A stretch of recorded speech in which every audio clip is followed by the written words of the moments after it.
Monde institutionnel et politique. Entre 2012 et 2016, la France dégringole de la 36e place à la 60e place au classement mondial concernant la parité à l'Assemblée nationale. Soit 26% de femmes, sachant que le Rwanda est quasi 64%, qui place donc la France entre l'Irak et le Pérou. Comment est-ce que cela vous inspire? Sarah? Moi, ça me fait penser aux différentes initiatives de quotas de femmes qui ont été lancées avec des listes nationales dédiées aux femmes, où là, quand on vote par choix, et ça devient par obligation, on va voter pour une liste où il y a forcément des femmes. J'entends que ça puisse être bénéfique parce que ça apporte un changement de culture, parce qu'au bout peut-être du deuxième vote, on va prendre le pli et dire bah non, indépendamment du fait que ce soit une femme à la tête de la liste ou pas, je vote.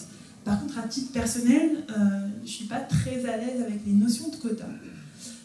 Parce que je trouve que ça jette le discrédit assez vite sur la légitimité, et ça pose la question de la légitimité avec des réflexions du type si elle est arrivée, c'est parce que c'est une femme, ou parce qu'elle était sur la bonne liste pour arriver, à tel point qu'on considère que si elle était dans une liste dite normale, c'est quasi exceptionnel qu'elle y soit.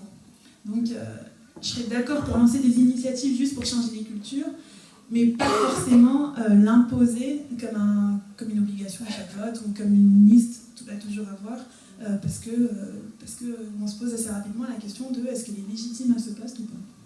Merci. Corinne, c'était rebondir justement sur les quotas et puis le fait de cette sous-représentation institutionnelle. Alors, je trouve que les quotas, c'est vraiment quelque chose d'intéressant. C'est quelque chose qui arrive très vite dans les discussions lorsqu'on discute d'égalité homme-femme. Et j'aime beaucoup l'expression de Brigitte Clézy, qui est une haute fonctionnaire qui a énormément travaillé sur la question, qui dit qu'elle n'aime pas du tout les quotas. Mais par contre, elle aime beaucoup ce que font les quotas. Et c'est vrai que les quotas ont une certaine efficacité. Je vais prendre quelques exemples. En particulier dans les conseils d'administration. Il y a une loi qui a été votée, qui s'appelle la loi Copé-Zimmermann, qui veut qu'en 2017, il y ait 40% de femmes dans les conseils d'administration, avec une étape à 20% qui était l'année dernière. Alors c'est très intéressant de voir ce qui s'est passé, parce que lorsque cette loi est passée, il y a eu vraiment une levée de bouclier en disant on ne trouvera jamais 20% de femmes dans les conseils d'administration, elles ne sont pas formées, elles n'ont pas d'ambition, elles ne sont pas là. Finalement, on les a cherchées et on est arrivé à 23% avant l'année dernière, donc c'est-à-dire qu'on a été en avance sur le plan. Maintenant, on en est à 38%, donc il y a encore un petit peu de chemin à faire, mais on va les trouver. Et en fait, ce qui est intéressant, c'est qu'on voit qu'il y a un basculement qui se fait lorsque il y a 30% d'une minorité qui intègre un groupe. Et là, on voit réellement qu'il y a un changement de mentalité, il y a une ouverture, tout pas parce que ce groupe-là apporte des choses forcément plus intéressantes ou plus intelligentes que les autres, mais tout simplement parce qu'on apporte de la diversité. Et au bout d'un moment, on oublie que les personnes sont là parce qu'elles sont soi-disant des quotas. Généralement, les personnes qui rentrent dans ces conditions-là, elles ont un cœur de vraiment montrer qu'elles sont là aussi par leurs compétences. Et donc, c'est un effet d'entraînement intéressant. Et juste pour finir, je voudrais quand même vous donner un chiffre. Si on laisse les choses se faire au rythme actuel, il faudra 118 ans pour qu'on ait une égalité homme-femme sur les salaires en entreprise. C'est-à-dire qu'il faut encore environ 23 présidences de la République pour qu'on y arrive. Donc quelque part, le fait de pouvoir un petit peu impulser une dynamique intéressante en ayant des objectifs chiffrés, ça fait quand même un peu réfléchir. L'écart de salaire qui est en moyenne de 23% sur les salariés. Actuellement en France, il y a 23,5% d'écart salarial entre les hommes et les femmes, et il y a beaucoup de temps partiel. 80% des temps partiels sont pris par des femmes.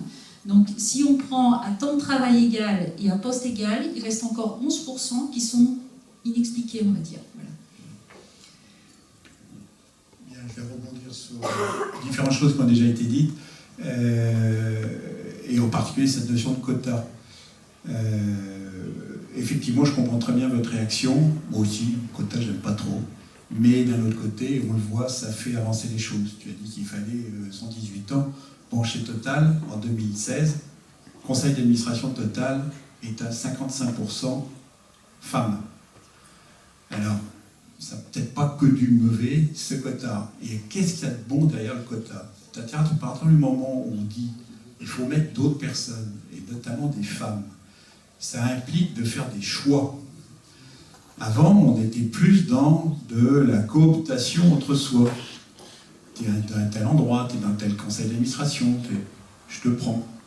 À partir du moment où on dit, maintenant, il faut mettre quelqu'un d'autre qui n'est pas du même sexe, qui n'est pas un homme, donc une femme, on va mettre des critères de choix.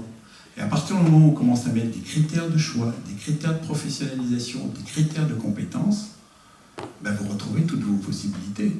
Parce que les hommes ne les ont pas forcément.